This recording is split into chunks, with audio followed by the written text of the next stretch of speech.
care of your brother, you hear me? Go now, go while you still can. Go! If you're seeing this broadcast, you are in a part of the country no longer controlled by the government of the United States.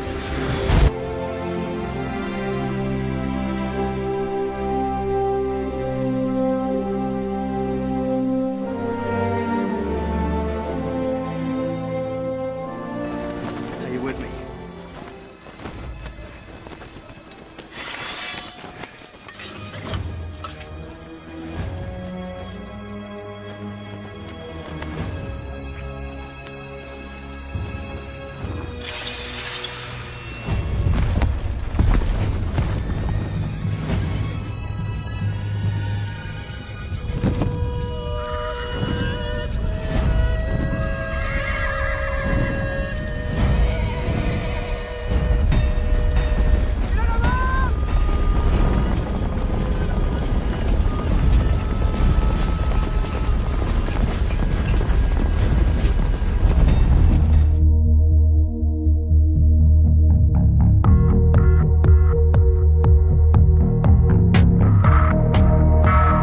Welcome to End Time Talk Radio, where the truth is usually stranger than fiction.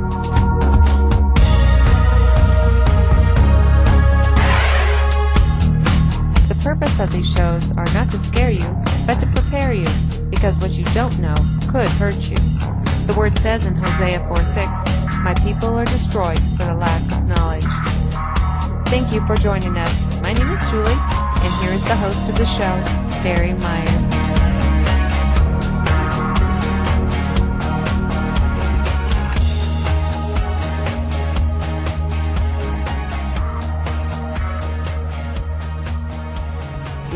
July 18th, 2016. Republican National Convention is currently going on right now. Of course, we had heard about the police shooting here on Sunday. Quite a few other things that are going on today in the news. Deutsche Bank is now closing over 200 branches in the nation of Germany out there. We've been hearing things. If you haven't been paying attention, that's not good. I believe what I heard is $42 trillion in derivatives being exposed. Another thing that's going to happen is Italy's bank crisis. Those things are happening. You can catch up with news at barry-julie.blogspot.com. Keep up to date with things that are currently going on. I do the best I can, but things are going to come more rapid, faster and faster. It's going to get really hard. One of the things I've always heard is that the majority is not always right. And we can see that with Noah.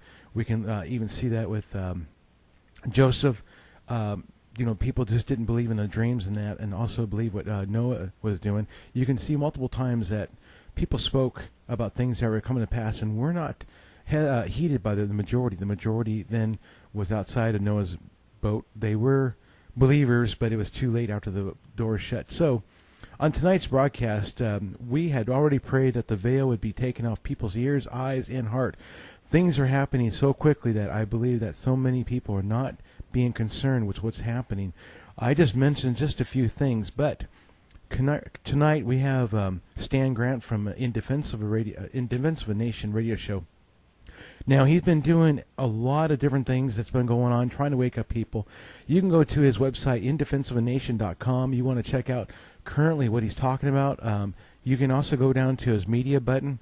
I would really highly encourage you to check out In Defense of a Nation archives, and also Faith That Overcomes archives. There are things that our nation has been called by God, and so many are not seeing what's happening. Anyway, with that being said, Stan Grant, welcome to End Time Talk Radio. Hey, thanks, Barry. It's good to be back with you. It's been a long time. It has. I've taken about a year off when we moved down here in the Ozarks, and now that being said, I see the seriousness of what's happening. Things are happening faster and faster. Stan, before we kind of really delve into all these different things, could you tell the people about your radio show? You captured the website that they can go to. It's indefenseofanation.com, and the show In Defense of a Nation, it's myself and my brother Steve, who pastors Destiny Christian Center in Greeley, and then there's a panel of other subject matter experts that we engage often on the show, and so we discuss basically headlines as they're occurring and lay them against political events, but more importantly, what we're trying to do is to get ahead of the headlines and show people in God's Word what is coming, so that they can connect to that and have some sense of stability, because the wheels are about to come off, I believe. Well, I was looking on your your Facebook page, and the last thing you just posted, for those who haven't noticed, the rules of engagement between good and evil have changed. Posting blah blah blah Black Lives Matter on your Twitter account or Facebook hasn't saved anyone, nor will it. The time for the battle draws nigh. Are you ready? And I noticed someone says, well, what battle? And I'm hearing that a lot. Not many people are understanding there's a battle coming to our country. Yeah, they're clueless, actually. They see the Macy's Day or the Macy's 50% off sale coming this weekend, and they're just taking the kids to soccer games and all of that stuff, and they're blind to the events that are unfolding around them. And so we're doing what we can to show them in God's Word, hey, here's what you're about to face, and life as we know it is going to change in America, I think, pretty quick. And Stan, when we moved from Cheyenne, Wyoming, and I had talked to Pastor Steve about this, there was quite a leap of faith. But now we're seeing the moment that we moved now, it's taken over now just over a year since we moved. And, it's a hard thing to do. But now I'm beginning to see, now we're more set. We got our nest and that going on. It takes about a year to get set up once you move. With that being said, where you lived in Cheyenne, you really couldn't have a necessity of living off the grid in the sense of, heating your house in case it gets cold, because there's no trees up there in Cheyenne, Wyoming, unless you go 150 miles away. Where we're at, we have a lot better chance of living through things that are happening, and not many people are understanding that we're so close that they really need, where they're going to be residing will be where they will be when, let's say, martial law and different things like that happen. I had somebody, we were talking about this a while back, Barry, and we were just talking about simple geography and where you live. The Bible says the angel of the Lord encamps round about those that fear him, okay? And so somebody was saying to me, well, you're going to be able to live anywhere and God's going to take care of you. Mm-hmm. And I asked him a simple question. How did that work for the 20 million Christians in Soviet Russia, in the Soviet Union, that lost their lives in the 1930s as compared to, say, the 0 that lost their lives for their faith that lived in America? Does that mean that the Christian in Soviet Russia was less of a Christian? No, I think they were probably better Christians than the Christian in America in the 1930s. But the difference was where they lived. Mm-hmm. It all came down to geography and the system that they were living under. And so where Christians live today, I think, is of utmost importance. And your geography could play a role in whether or not you're going to make it or whether or not you will not in the days that are ahead. You could be very saved and very dead. And that's so simple to say, but it is so very true. Stan, with that being said, I've been kind of keeping my ears up to what's going on in Cheyenne, where I have family up there still, and 35,000 plus Muslims now have gone through Cheyenne, Wyoming, Section 8 housing, and now, of course, now they're showing up on the streets more and more. To the average Christian, we're finding out that a lot of churches are just like, well, hey, we can get these people saved.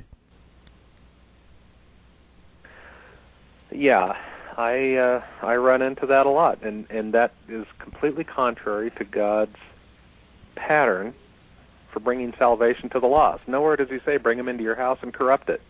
Yeah, that is so true. And that being said, now we're seeing the Southern Baptists are telling people, hey, literally open up your doors to your home and bring these people in. Well, we're seeing what's going on in Germany. They're already disrupting people's personal lives in their homes. Yeah, I think a lot of modern Christians have been hit upside the head with the dumbstick. Number one, they don't know who America is in Scripture. They don't know what's coming. And they're taking Scriptures that apply to personal salvation and trying to paint them as national policy. And the number one purpose for government, and you'll see this in Romans chapter 13, it's to be a protection over its citizenry and to punish those which are doing evil, not bring them in. Mm-hmm. And we reverse that totally. Totally. Stan, in your last radio show, Waldo, Where's Heaven? That has totally put a paradigm shift. What is being taught in the church? So often we're told that, hey, we go to heaven, and we're actually seeing in the Scripture, because so often we read the Word, but we never study it. And so what happens is we literally go over it with the majority saying, well, heaven's at this place, this is where it's talking about. But when you really read it and study it, it's actually saying heaven is somewhere here on earth.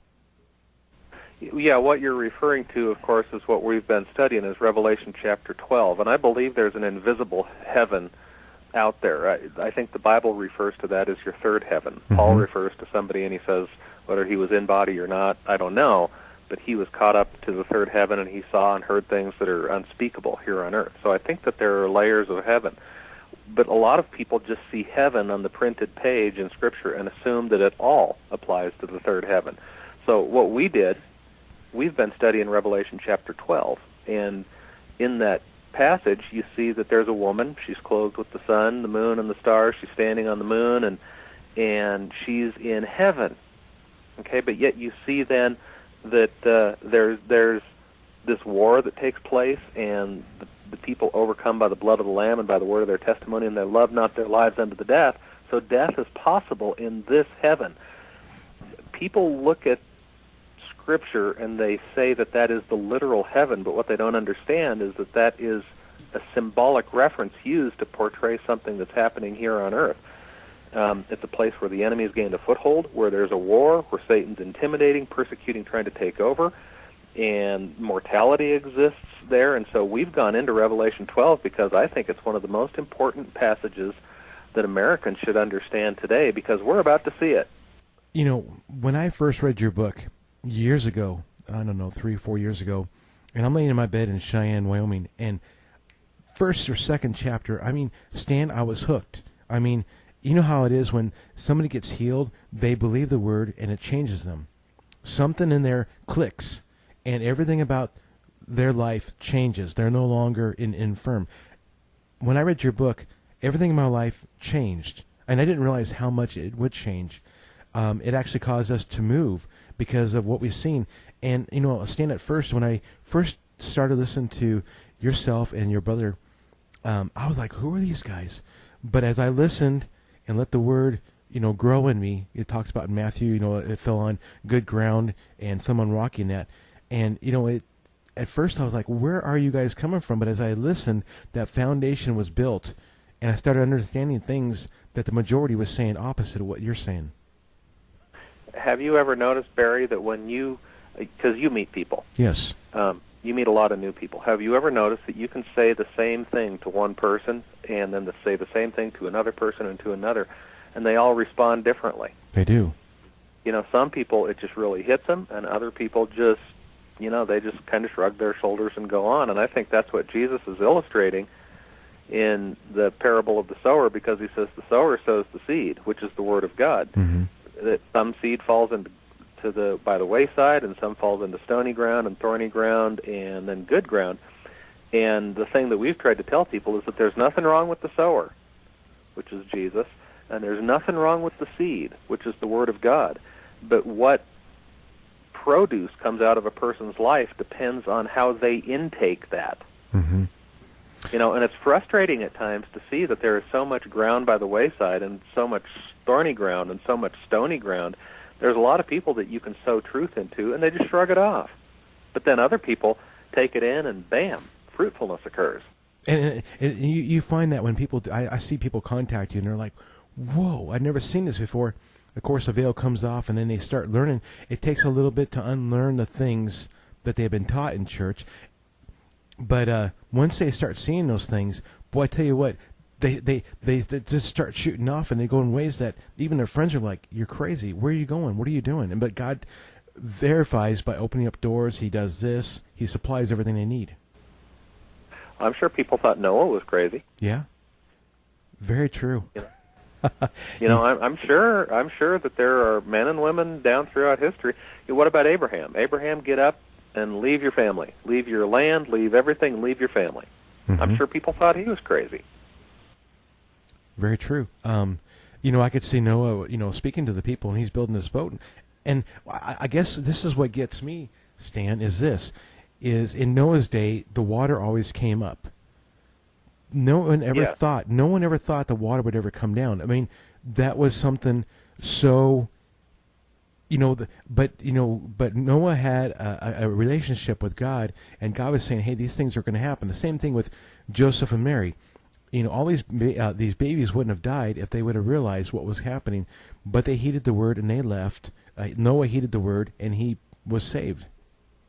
You bring up an interesting point, because we've been teaching on Bible prophecy at Destiny Christian Center on every other Sunday night, and one of the things that we discussed at our last session was how that prior to these dispensational changes, and there was a huge dispensational change between in Noah's day, that Noah was the last one of that last dispensation, or of that previous dispensation, that survived into the new era of time. Mm-hmm. The disciples, for instance, they were preparatory as you moved into the dispensation of the New Covenant time period. They went from the Old Covenant period to the New Covenant time period. Prior to those major changes, God always prepares a people in advance, and they're not in the majority. They're a very small number. Noah was your transitional government from the time period of the created earth to the new earth then. The disciples were your transitional government to the time period between the Old Covenant and the New Covenant. We're coming into yet another dispensational transitional period where we're going to come into the kingdom age. And I think what God is doing today is he's preparing people by teaching them about kingdom authority, kingdom government, the kingdom of heaven on earth as it is in heaven, those kinds of things. And he's preparing them now before we get to that transition time, just like he had to prepare Noah before the transition. He had to prepare the disciples before the transition. And they were out of step with the norm of that day because they were being prepared for a whole new thing that was coming. And I think you're seeing some of that happen today with Christians, and there are other Christians that don't get it. Yeah, it's so true. Where we live, I'm here, and there's a gentleman that's been helping us do some electrical work, and he moved here about 4 years ago, and he says, what's amazing to me is these people that are willing to leave everything, because he was quite a rich person, but he wasn't in debt, but he was quite well off. And he said, I left everything to come to this area. And he said, it's not been easy, but he said, I really know that I've done the right thing, even after I'm seeing everything going on. And he says, the story's the same. He says, the story's with you, with multiple other people that have moved to this area, that the doors have opened up, it didn't make sense, I walked through, and God is somehow sustaining these people when it doesn't even look like they're going to be sustainable. They're walking on water, so to speak. Basically, yeah. It is really an interesting area where we're at because of the, where I work at in a big box store, I come across quite a few people. And so as I'm working with people in sales, I kind of throw out things to kind of see where they're at. I'll talk to veterans, and I get interesting comments back when I say, thank you so much for standing for the U.S. Constitution. I don't say thank you for your service. I say U.S. Constitution, and that is a key word. I mean, they just like brighten up. They're like, oh my gosh, there's somebody out there that actually knows what I did. It wasn't just something I did, but what I really did. I stood for something. Yeah, it wasn't just going out and fighting. It's like you said, it's standing for the constituted liberties that our forefathers enumerated. They didn't give them to us; they just enumerated them for us. Mm-hmm. And so, in my conversations with so many different people, there's people out there when you throw out words just to kind of see where they're at. You're fishing. Boy, some really jump on, and there's others that, they have no clue and they go on. And, you become really good friends with people because they understand that you're both coming from two different, lives, areas of the country, but you're speaking the same thing that they've been put in their heart. Yeah, and I wonder how many people say to our servicemen and women, thank you for standing for the Constitution. It's not a whole lot. Probably not that many. No, there isn't. Because, I got to thinking about this, Stan. If I tell them, thank you for your service, well, service to what? I mean, service to the governor or to a president? No, you stood for the U.S. Constitution. And I got to thinking, it's not a service. It was standing for that Constitution. That was the most important. Yeah, constituted liberty, constituted law, which, by the way, is under attack. I mean, you've seen it. You're seeing the rise in lawlessness, and lawlessness has been emboldened. That there is a spirit in the lawless ones within this nation that they're being emboldened to step outside of the law. Look at Dallas, the police shootings. Look at Baton Rouge on this previous Sunday. We're talking the targeted assassination of police officers, and then we have a guy that occupies the Oval Office. I can't even call him president. He's just the resident in my mind. He's a usurper. But he occupies the Oval Office, and he stands up and he says, well, the police make it a little more difficult on themselves because they won't admit when they're wrong. So a targeted assassination, and he attributes a degree of moral high ground to those that are doing that. I mean, the wheels are about to come off in our culture when that's what it's devolved into. That's nuts. One of the things that, for the listener, I think this is so important. When Jesus came unto earth, the people were looking for something huge. I mean, they were missing the very things. It's amazing. The very miracles that Jesus was doing, they weren't even listening to that. They were so focused on what they were taught or what they knew. And we're living in this day now that so many are so focused on a big grandeur of, hey, major things are going to happen with the Antichrist, and this is going to happen, and we're seeing very subtle things. To us, it's very extremely important, but to them, they're missing these things, and they're like, "Come on, guys, you guys are thinking that the head's going to spin off, and all this is going to happen, and you're missing the very things that are right in front of you right now." Yeah, a lot of people have taken the mysteries of God's Word and they've made them more mysterious, when what we need to do is normalize them, because they're going to occur in a way that appears to be normal to those living in that day. Well, that's us. So they're going to be naturally occurring events. They're not, like you said, it's not going to be the Antichrist riding into the temple on a pig and his head spins 360 degrees and his tongue is 3 feet long. It's not going to look like that. And so when we're looking for those things, then we get exaggerated thoughts, and then we never even see what the very truth is being said to us. Stan, with these things being said, and I know it's hard sometimes for a listener because this can be new for some people. I know for myself it was something that, hey, it spoke. My wife at first was like, well, where's this coming from? But as God worked in my heart and worked on her heart, we were in unity through this whole thing. Yeah, well, sometimes it takes that unlearning process, like you mentioned a little bit ago. I had to go through my own set of unlearning because when I read certain portions of Scripture, I had preconceived ideas based on what I'd been taught. And what I'd been taught wasn't necessarily wrong, but it was just the level of revelation that was needed for previous generations. Well, I need more revelation today. Well, okay, so Stan, those being said, what are some things that I know you're going to have your next show up here on Thursday. What are some things, if I can kind of maybe open up the lid and have you maybe kind of squeak some stuff out, what are some things that you're going to see in the next few weeks or few months maybe happening? Well, here's one thing that we're watching for. And when does this program air, by the way? You going to air this tonight? I will try to get it up tonight if I can. So sometime this week during the week of the RNC in Cleveland? Yes. Okay, so we're in convention week, when this is going to air.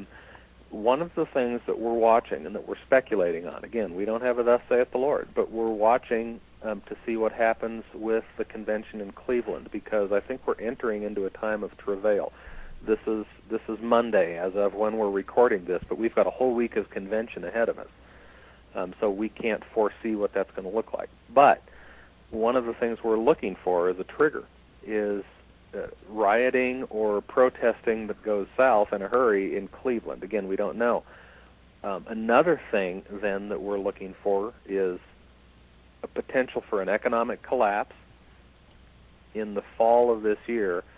And then I believe that there's a good possibility that Trump could be elected in November and never make it to the inauguration in January. I believe that there's a good chance that he could be elected, assassinated sometime between November and January. And at that point, the wheels come off, and Obama just says, I'm going to stay in power, and the other nations of the world that are licking their lips to get at us, I think, would jump in on that, because you'd see civil war and then all-out war at that point. Go ahead. That's the perfect storm that I see brewing. Is it going to blow over? Well, only time will tell, but I think that conditions are ripe for something like any of those three events to just pop. We just seen early or late last week, Putin had just got rid of a whole bunch of commanders that would not fire on Western and U.S. ships. What are you seeing with Russia? Well, we know what Russia's up to because, you know, the Word of God addresses them specifically in Ezekiel 38 and 39, being Gog and then Magog with the other communist alliance nations that are with them.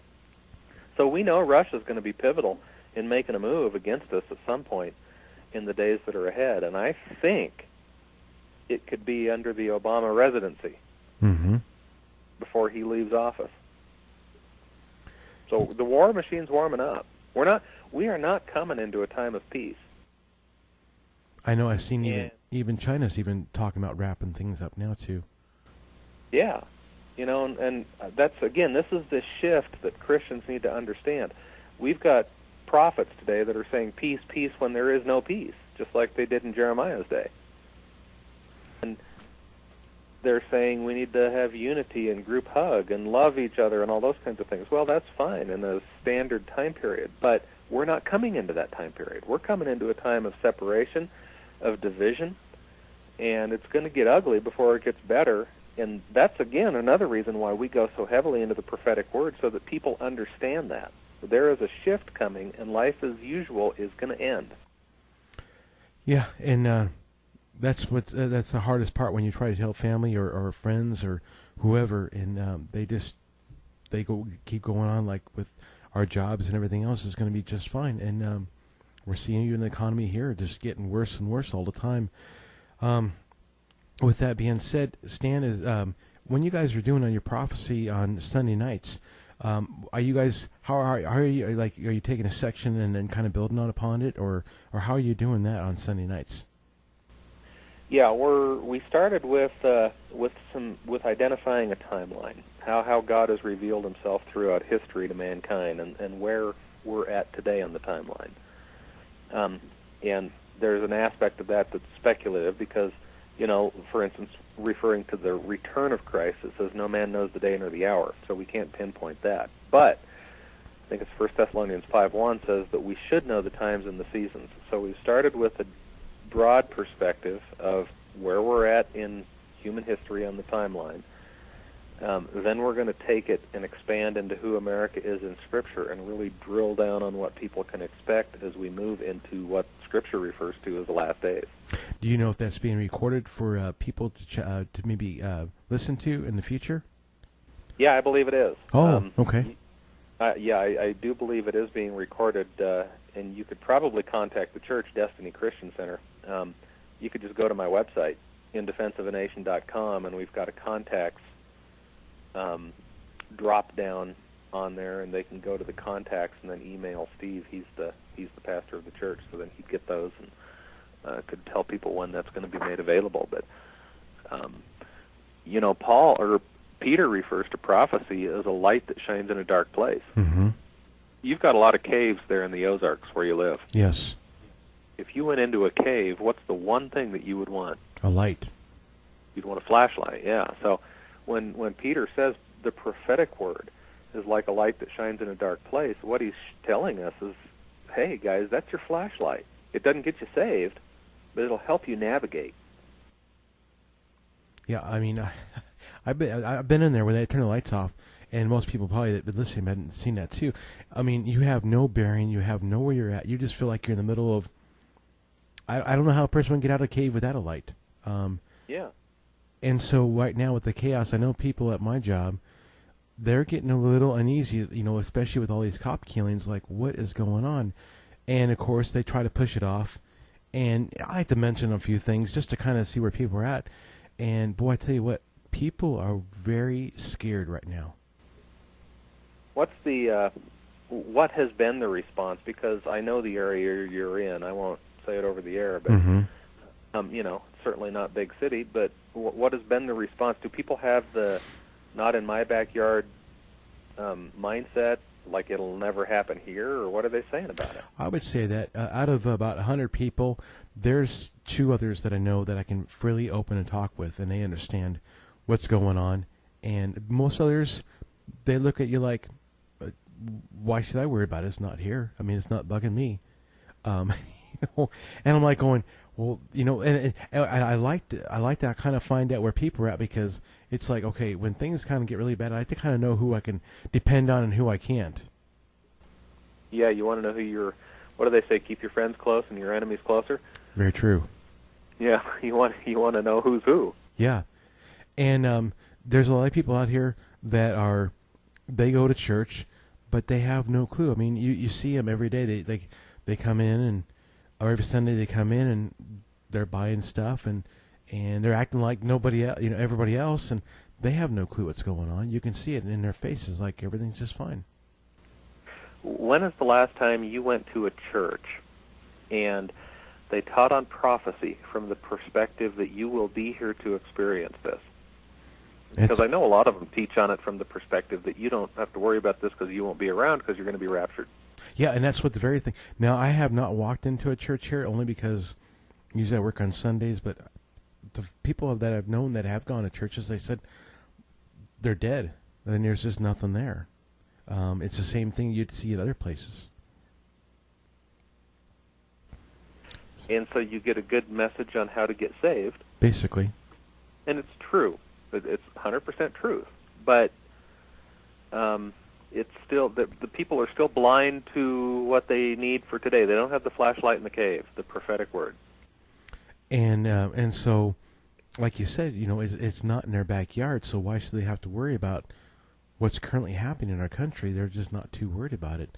And I'm seeing now more and more, not so much right here, but other places in our country that they're embracing Allah because, well, hey, Allah just means another form of God. So, hey, I can pray to Allah because, well, it's just another God I can pray to because it's the same God, the name. Yeah, and Allah will ask you to give your son's life, but yet God gave his son's life for us. Different God.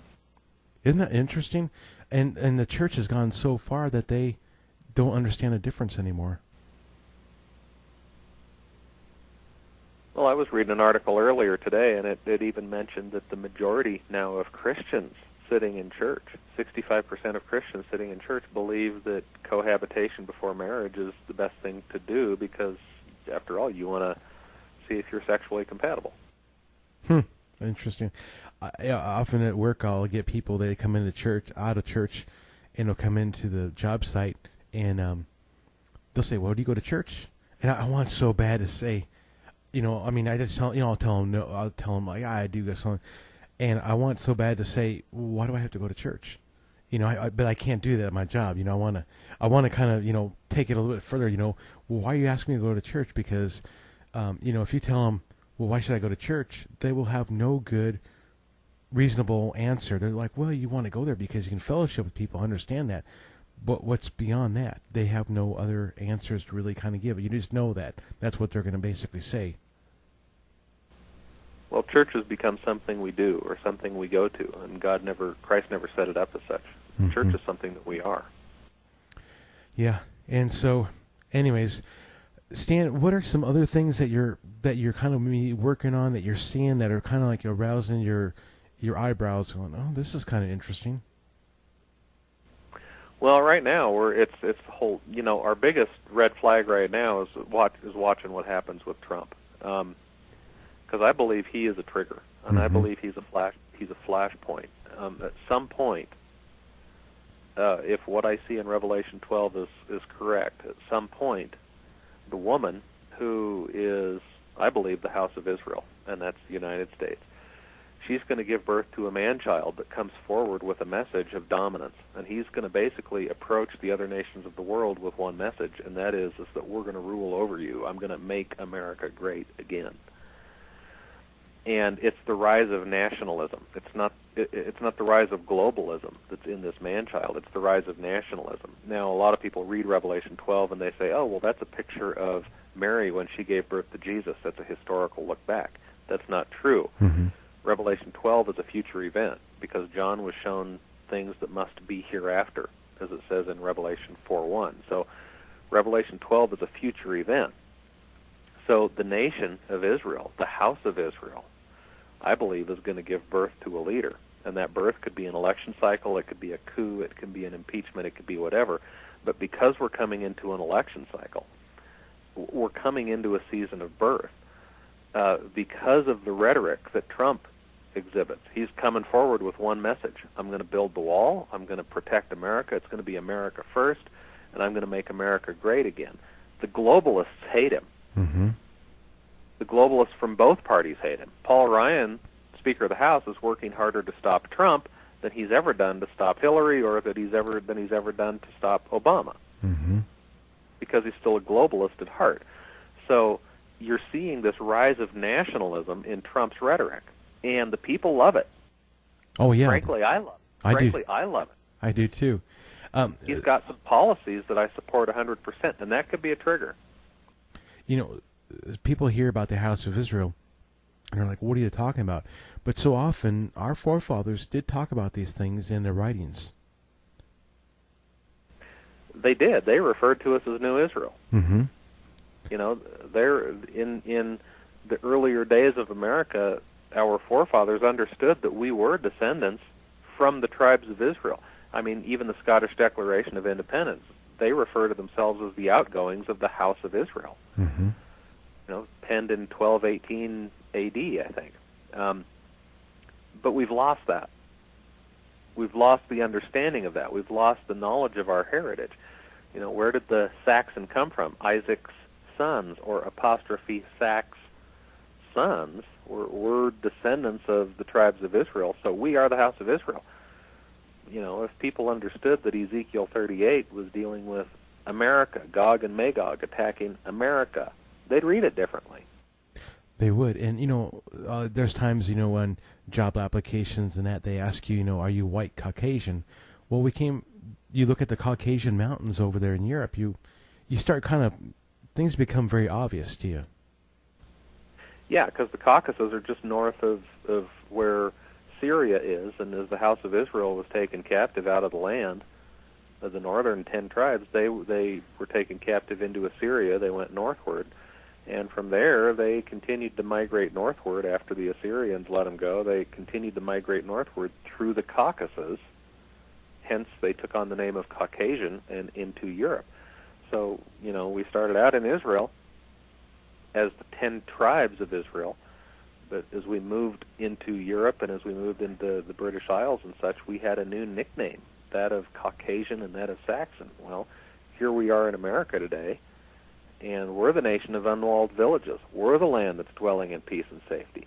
We're the nation that's gotten cattle and spoil and goods. We're the nation that Gog and Magog and then a whole host of Islamic nations want to take down. That's us.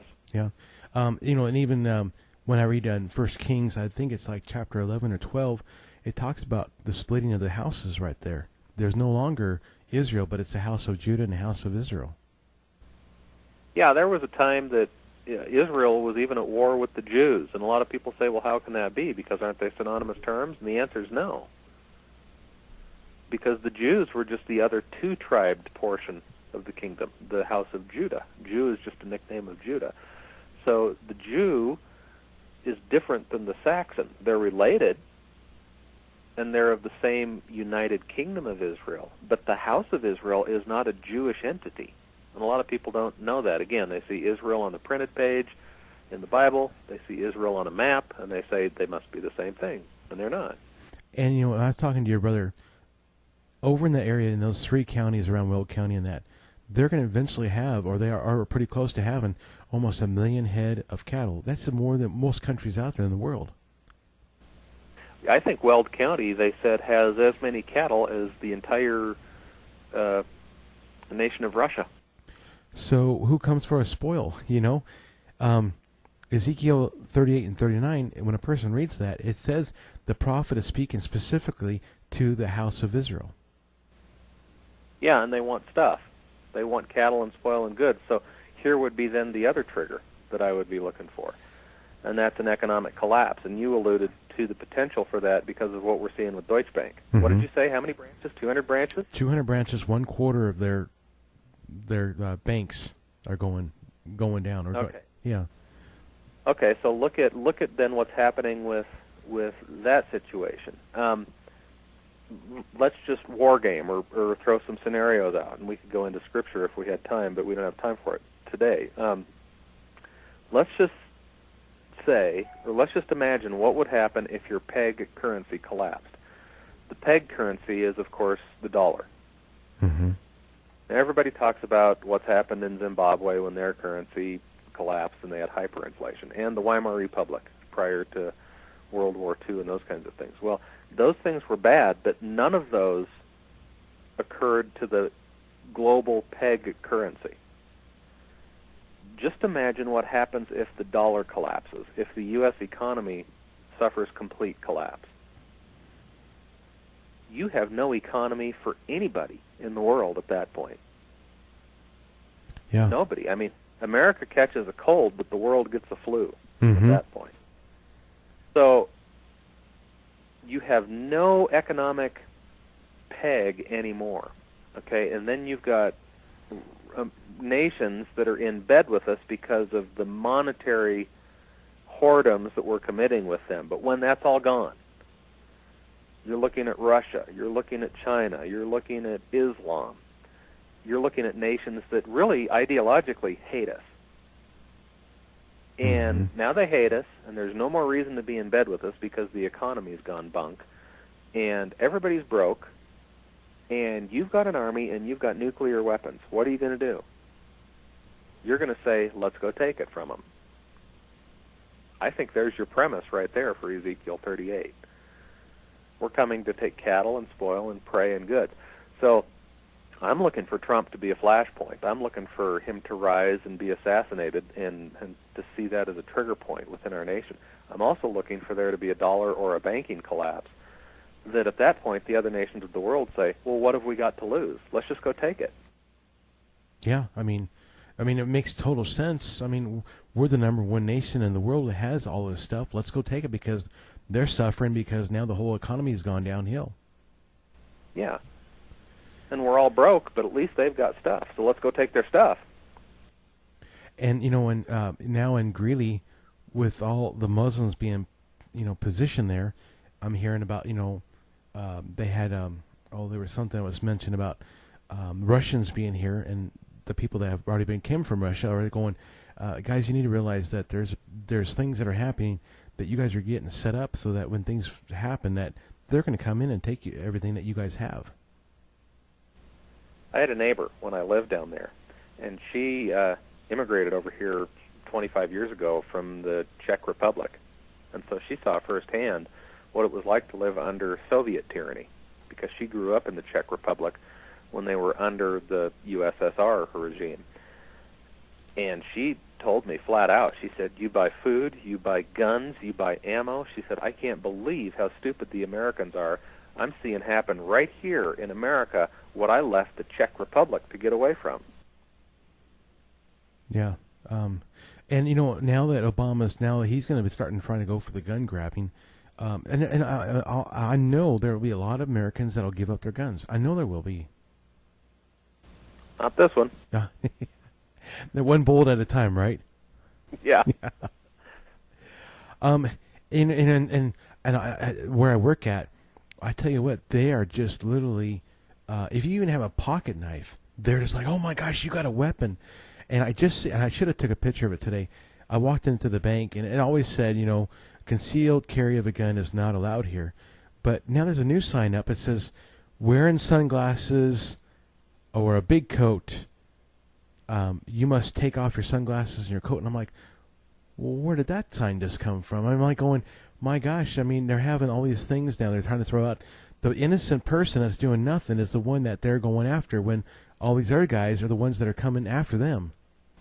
Seriously, they're telling you that you can't wear a big coat and sunglasses into the bank. Basically, yeah. They want you to take your sunglasses off. And I'm like going, I should have took, you know what, maybe I'll, next day or two, I'll get a chance, I'll run down there and take a picture. You should take a picture and post that on your blog. I will do that, because that's like, I didn't even think it at the time. I just walked in there because I had some business to take care of, and I'm like going, seriously, you cannot wear sunglasses in the bank? I understand it's going to be darker than outside, but, what am I trying to hide my eyes? And the guy that's up to no good, he's not really going to care. Yeah, he just walk in there, and, you see different shops, and I'm amazed in this area down here how many signs are up saying, this is a gun-free zone or whatever, and I'm like, you guys are just crazy. Now, wait a minute. You're in the middle of redneck country. Mm-hmm. You would think it'd be the opposite. I know, but it's the corporations that have done it. Let's put it that way. Corporate offices. Mm-hmm. And so you're getting the government with corporation working together to say, okay, citizens, you have to do it this way. You can no longer carry a gun constitutionally, or you know what I mean. I've been down there, and I've heard firsthand the cannons going off in the woods around, and I know Bubba's got guns. Yeah. And now that they're talking about doing what they call the assault rifle ban and stuff, I know that there's some people that have talked to at work. One guy that's starting to wake up, and he says, I'm going to buy whatever I'm going to buy. And so when I start hearing people that have not been awake and they're starting to wake up, things are getting pretty serious. Yeah, I'm hoping that it's not too late for some folk. They had mentioned that 8% of America, or 25 million around there, barely make enough money with 2 or 3 jobs for the necessities. That's it. And they said for those people to buy even like gold and silver, guns, ammo, extra food, they cannot do it. And they said that percentage is increasing every month or every week.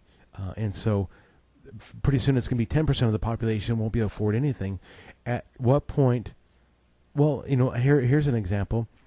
You have Amendment 69 now coming in Colorado, and from what some stuff I'm reading about, they can almost take 10% of what a person makes right out of their paycheck, additionally to all the taxes they have now. At what point does our economy go down because people just cannot support all those taxes? I think we're getting close to that point. I mean, I think that's actually why Obamacare was instituted. I don't think it was to provide for insurance coverage for the needy. I think it was deliberately designed to collapse the economy. Overburden it so that it collapses, so that then government creates the problem, so that then they can come in and impose their solution, and the citizen becomes serfs. Yeah, and so often they just don't think about it. They just do. They're like automatons. They just don't. It's funny how people have gone through education of colleges to no longer think for themselves now, and you see it every day. Now, have you seen these guys that interview people on the streets and they ask them about the Declaration of Independence? I saw one a while back, and it was a July 4th. They said, "Why does a July 4th exist?" And they said, "Well, it's Independence Day." And they said, "Independence from who?" And these college kids didn't even know who we fought. They didn't even know what the Revolutionary War was about. One guy just said, "Well, it's a day to celebrate freedom, and we light fireworks." And he had no clue of the historical context behind it. And this was on a major U.S. college campus. And understand, these people are no longer thinking for them. They have a degree, but they can't even think for themselves. And people are just doing things because they're told to. And when it comes down to thinking for themselves, they get scared of someone who does think for themselves, because you're going outside the bounds of, it takes them out of their comfort zone. And so they're conditioned to be sheep. Yes. And so, that being said, I have met people here that are willing to stand, and there's some people that there are people here that are probably willing to stand more than I think. They're just being very quiet. They're kind of watching what's going on. But I'm kind of one of those people. I love to ask questions of people. Especially when I'm at work. I like if they're willing to kind of go further, then I like to, delineate into more things. And sometimes we have some interesting conversations. And I can name quite a few things, but every once in a while I'll hear something that's really interesting. And I'm like going, hey, I got to type this up and do a red flag. I'm going, okay, guys, this is what I heard. This is very interesting. One of the things I had heard here, Stan, from a gentleman that was, it was a customer that I had met. And he told me, he says, "You won't believe what I just heard." And I was like, "What?" And he says, "I was just talking to a former deputy sheriff in this area, and he said that there was an area that was built, and they were stashing items, a protection. I'm being vague. For the Muslim attack upon America. And they're preparing for an Islamic attack. Yes, but that's something you just don't hear all the time. But these people realize that these people are coming in, and so every once in a while you hear little things out there, and you're like, oh my gosh, you're not afraid or nothing like that. You just like going, wow, that's just another cue to what's happening. It just confirms God's word. Mm-hmm. And one of the things that I'm learning more and more is that there are three kinds of people, and we've had conversations about this and read books about this. There's the sheep, mm-hmm. there's the wolf, and then there's the sheepdog. Yep. And sheepdogs are far and few between. They stand up and they watch what's going on with the flock, and they're watching for the wolf. And they're the ones that bark, and they bite, and they annoy the sheep. But a lot of times what we're doing, it's like being a sheepdog. And you can't expect the sheep to understand that. And I've had to learn that more and more and more. You never take a sheep and turn them into a sheepdog. I think it's a gift and a calling. But we do annoy the sheep. Just like an alarm clock annoys me in the morning. But you know what? I need it. Otherwise I'm going to be late for work, lose my job, So I need that thing that annoys me.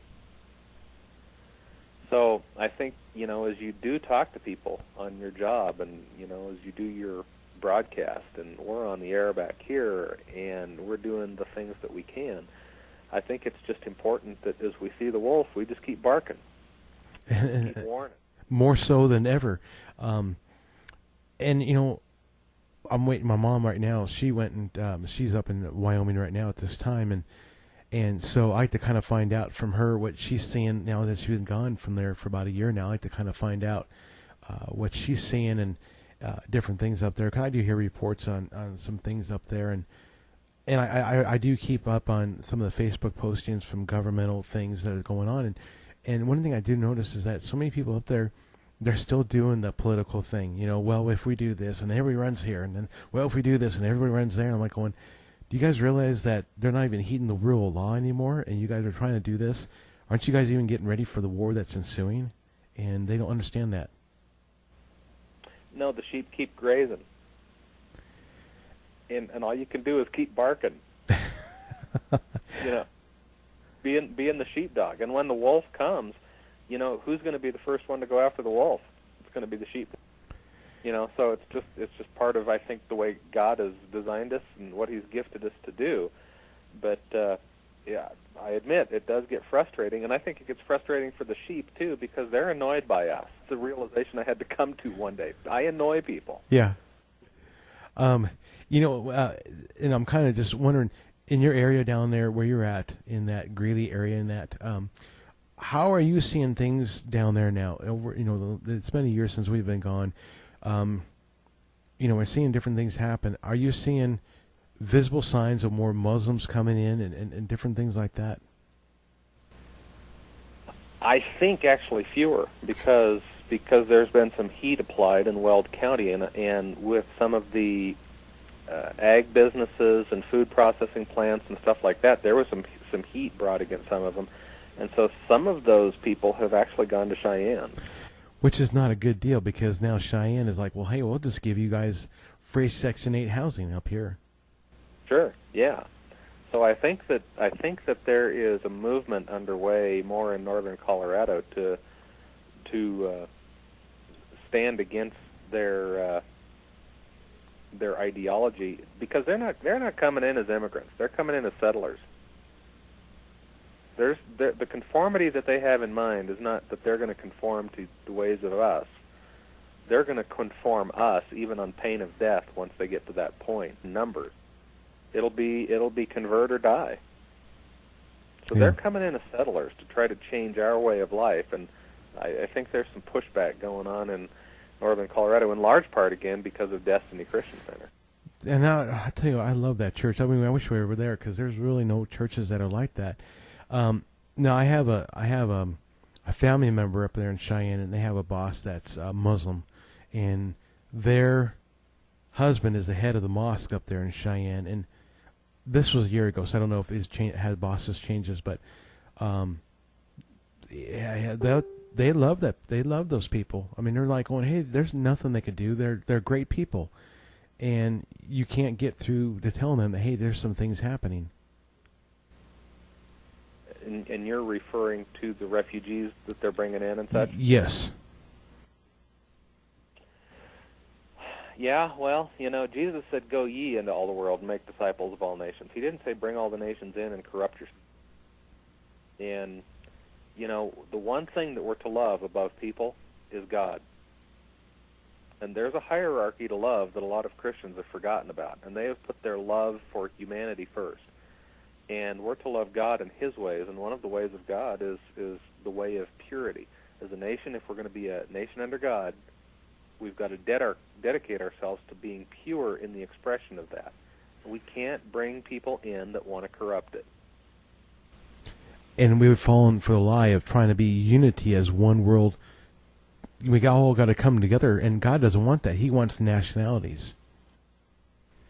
Yeah, you can't really celebrate diversity until you first have distinctions. Mm-hmm. You can't have everything blend. If everything blends, you've got no more diversity. And I think God celebrates purity. So if we're going to be a nation under God, we've got to get back to understanding what that means, and that does not include bringing in evil. Period. It looks like, Stan, that we're coming to that point where when all this hits, the revival will happen after it hits. Yeah. It's not going to happen before. Zion's going to be redeemed with judgment. The bottom's going to have to fall out and the wheels are going to have to fall off before I think God is able to deal with this nation. As you read the Bible, do you find more things that you're like going, wow, I never seen this, and it kind of just adds to what you're seeing, and you're like going, hey, Steve, check this out. This is what I just seen. Oh, yeah, we do that. We do that on a regular basis, and I try to make it a point to reread the entire Bible every year or two, just because you can read a scripture 100 times, and all of a sudden you read it the 101st time, and it just pops off the page. And a whole new revelation starts to take shape. Well, Stan, in the waning minutes here, is there anything else that God has put on your heart that you wanted to share that we haven't covered? Well, I think this has been a pretty good synopsis of some of the things that I'm looking for. I pray, you and I and some of the people that you know out here that we mutually know, we're kind of bent towards being warriors. And, one of the things that I pray is that in the absence of battle, a warrior will kind of try to make their own. And I don't want to do that. I want to, really save myself for the fight. And I have seen too many people burn out before the real battle gets there. And so my prayer for me and for people like you and for listeners and such like that is that we'll just be able to see with the eyes of God. We'll be able to see from His perspective and with His perspective what's going on so that we know how to respond in the days that are ahead. I'm ready to see revival in this nation. I wish it would get here, but I really strongly believe that we're going to go through some pretty tough times here soon that'll precipitate that. It's going to have to get worse, I think, before it gets better. While we wait, I want for all of us who have those seeing eyes to be able to wait with a grace that doesn't drive our spouses crazy, especially. Yep, so true, so true. Well, Stan, it sure seems like we're going to see these things happen pretty quick. The way things are kind of dribbling down in a pouring matter now. The way it's pouring out. Yeah, I think so. I think between now and January, I think that, like I said earlier, it's a perfect storm that's brewing. Is it going to blow over? Well, we'll find out soon enough. But I think the atmosphere is ripe for the things that just unleashed.